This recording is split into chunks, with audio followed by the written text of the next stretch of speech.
And it's a different form of tourism here, isn't it? It's a different experience coming here.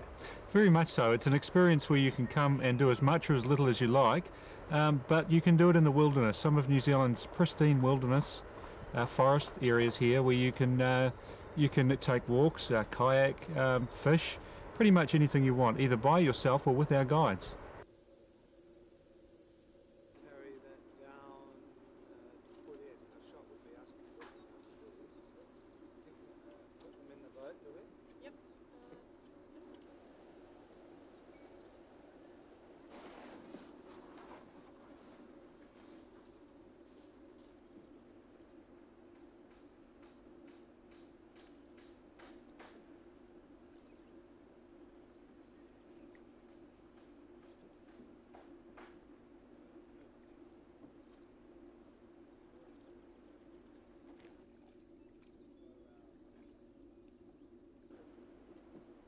Very nice, Jon. Yeah, that's a good style, Jon. Ah, perfect. Jon's got the style. This morning we're nature canoeing out on Lake Moeraki, which is part of Southwestern World Heritage Park.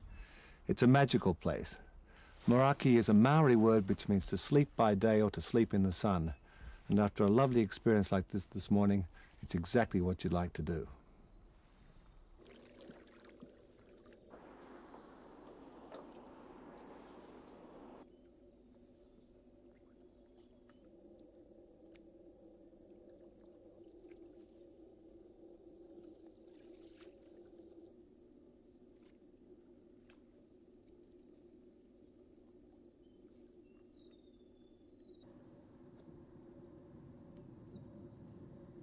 Well, at the moment behind us you can hear the bellbird, which is kind of singing away.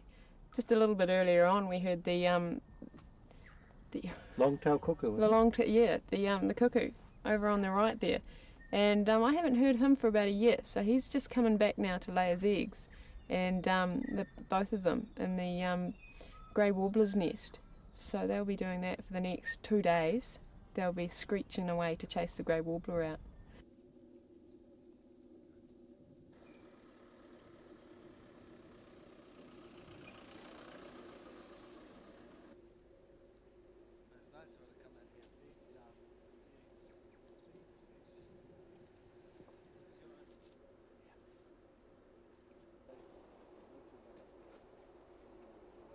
And what do your guests tell you about the ecotourism experience? Do they like it more than the regular tourist trail? Yes, they do. The type of guests we have here really do like the ecotourism aspect. They're helping nature, they're helping preserve the wilderness for other people, but getting to experience it firsthand themselves.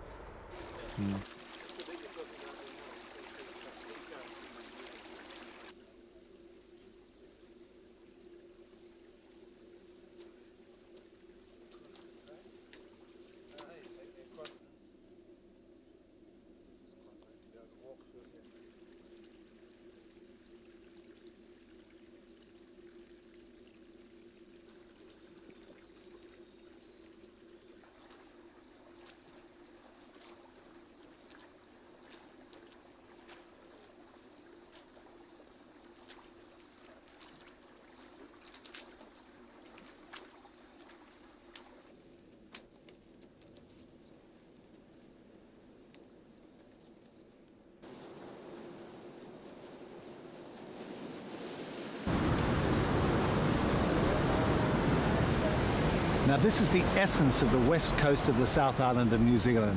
It's where the rainforest meets the sea. And the whole coastline is rich in geological mystery. Fossils found in sandstone, which is 100 million years old, has been matched to fossils found in New Caledonia thousands of miles away. Now we've come to the beach today to see the rare Fiordland crested penguin.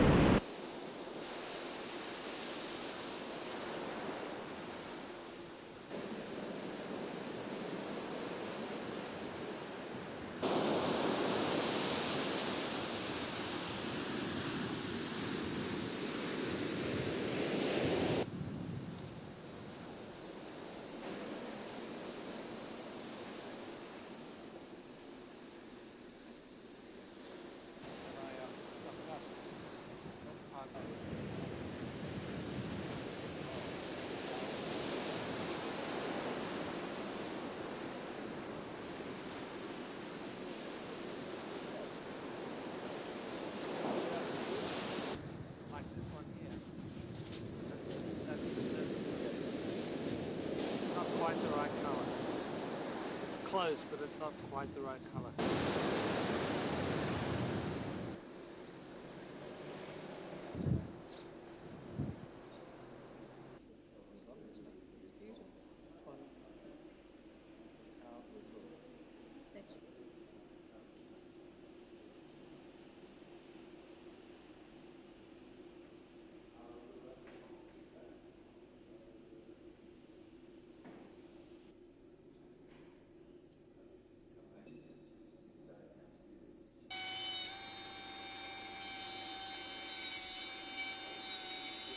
They treasured this jade, or the punamu, as the Maori call it, and they travelled it here by canoe in their waka, and they also walked across the mountains over to here to actually trade for this or try and find it.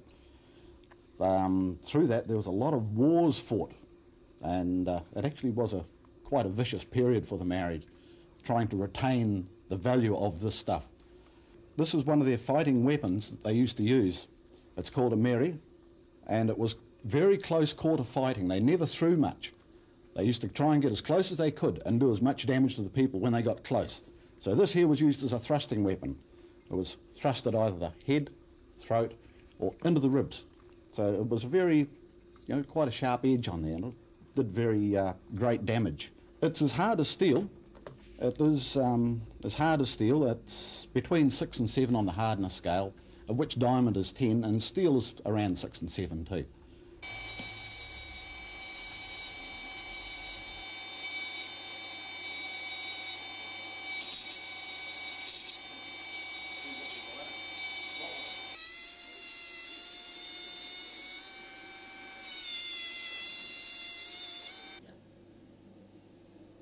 The Maori prized it for its translucence, its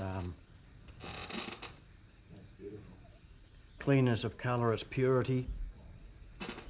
Prized it for weapons, trading goods, ornaments, etc., tools, and travelled from the islands. Well, where the Maori actually came from, we don't exactly know, but they travelled across the Pacific to New Zealand to locate this material. And it's very hard.